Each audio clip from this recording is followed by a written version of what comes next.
Medical ভর্তি পরীক্ষায় pass mark 40 পেলেই সরকারি মেডিকেলে পড়ার সুযোগ পান মুক্তিযোদ্ধার সন্তানরা। এবার এই কোটায় সুযোগ পাচ্ছেন 193 জন। 5% কোটায় ফেল না করলে আরও 76 জন ভর্তির সুযোগ পেতেন। অথচ দ্বিগুণ নম্বর পেয়েও সরকারিতে পড়ে ডাক্তার হওয়ার স্বপ্ন বিসর্জন দিতে হচ্ছে 193 জনকে। তাই মেডিকেল ভর্তি পরীক্ষার ফল পুনর্মূল্যায়নের দাবি জানিয়েছেন শিক্ষার্থী এবং তাদের পরিবারের সদস্যরা। মাঠের অলরাউন্ডার আমি, আর ঘরের allrounder Tilex. Tilex toilet cleaner, clean মানেই টাইলক্স। মেডিকেলে ভর্তি পরীক্ষার ফল ঘোষণার পর থেকেই এমন বিমর্ষ হয়ে পড়েছেন মা ঝর্ণা খানম। মেয়ে শর্মিলী ইসলামেরও মন খারাপ। দ্বিতীয়বারের চেষ্টাতেও সরকারি মেডিকেলে পড়ার সুযোগ হলো না। তাদের ধারণা মুক্তিযোদ্ধা কোটা না থাকলে সুযোগ মিলত। সে সারা রাত ঘুমায় নাই, সে কোচিং করছে, সে প্রাইভেট পড়ছে। দিনের বেলাও তার পরিশ্রম, রাতের বেলাও তার পরিশ্রম।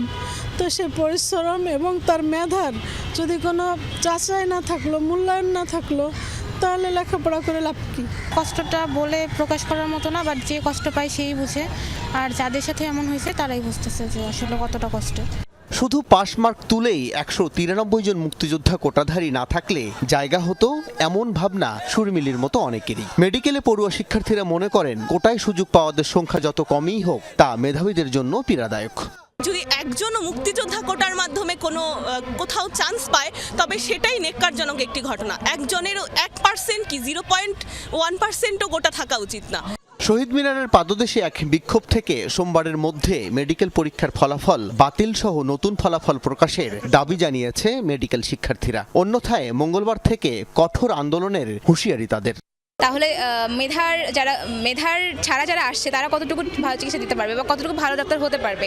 এ সময় তাদের সাথে একাত্মতা প্রকাশ করেছে ঢাকা বিশ্ববিদ্যালয়ের শিক্ষার্থীরাও। মেডিকেলের শিক্ষার্থীরা যে প্রোগ্রাম করেছেন তাদের সাথে সংহতি প্রকাশ করছে এমন দাবির বিষয়ে ভেবে দেখছেন সংশ্লিষ্টরা। এই মুহূর্তে যে প্রচলিত যে বিভিন্ন আইন এবং নীতি সেটার আলোকে এটা করা হয়েছে। এখন প্রশ্ন হচ্ছে যে এটাকে তারপরেও স্ক্রুটিনাইজ করা হবে, কারণ আমরা আশঙ্কা করছি সেটা হচ্ছে যে এই 193 জনের মধ্যে খুবই আনইউজুয়াল হবে আসলে এই 67 বা 66, 68 বছরের মানুষের এই বয়সী সন্তান থাকার সম্ভাবনা। অতএব এটা আগামী 27, 28, 29 3 দিন আসলে এগুলো যাচাই বাছাই করা হবে। মেডিকেলে ভর্তি পরীক্ষায় মুক্তিযোদ্ধার সন্তানদের জন্য 5%, পাহাড়ি জনগোষ্ঠীর জন্য 2% ও ক্ষুদ্র নৃগোষ্ঠীর জন্য 1% কোটা সংরক্ষিত আছে। সে অনুযায়ী রোববার ফলাফল প্রকাশ করে কর্তৃপক্ষ। আল আমিন হক অহন, যমুনা নিউজ, ঢাকা।